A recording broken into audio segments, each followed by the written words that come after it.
Hello à tous, c'est MeloGP et on se retrouve aujourd'hui donc pour résumer la deuxième journée de test à Sepang. Il y a eu quelques chutes comme celle de Lorenzo Savadori qui remplace Raúl Fernandez, mais aussi Enea Bastianini, Johan Zarco, Marc Marquez, Marco Bezzecchi et Pedro Acosta. Quant à lui, Di Gianantonio a eu un problème technique. Globalement, les pilotes et les teams ont donné à peu près les mêmes avis qu'hier, mais on a pu voir de nombreuses interviews de Fabio Quartararo, lui qui a fait seulement 7 tours sur toute la matinée d'essai, nous a fait part de son ressenti.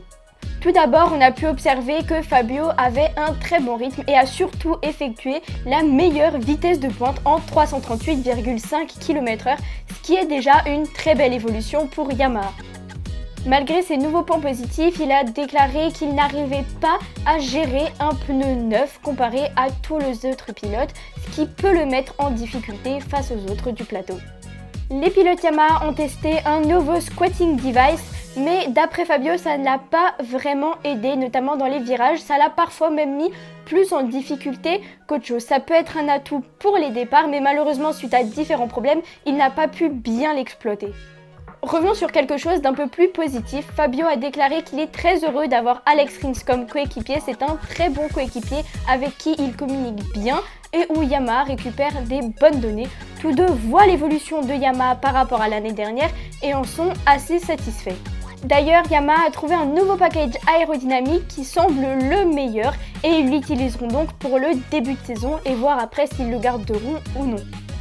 Le leader de cette séance après avoir effectué 47 tours est Enea Bastianini qui a littéralement pulvérisé le record de la piste en 1 minute 57 secondes et 134 millièmes. Les pilotes vont donc probablement passer au niveau des 1 minute et 56 secondes demain. Il est suivi par le leader de la séance d'hier, Rolf Martin. Derrière lui, en troisième, on retrouve Brad Binder. En quatrième, Aleix Espargaro. Et pour clôturer le top 5, Pecco Bagnaia. En 8e, on retrouve notre rookie Pedro Acosta. En 11e, Fabio Quartararo. Juste derrière lui, Johan Zarco, notre second français. Et en 14e, Marc Marquez qui met un peu de temps à s'acclimater à sa nouvelle moto. Il l'a dit, passer de Honda pendant 11 ans à Ducati, ça fait quand même un sacré changement. Et il a toujours un mauvais feeling avec l'avant, ce qui ne l'aide pas forcément à bien s'acclimater dans ce nouvel environnement. Il lui faudra encore quelques temps pour s'habituer, mais on peut quand même espérer une très belle saison de son côté, évidemment. Voilà pour le deuxième jour des essais à Sepang. On se retrouve demain pour résumer la troisième journée et à bientôt pour de nouvelles infos GP.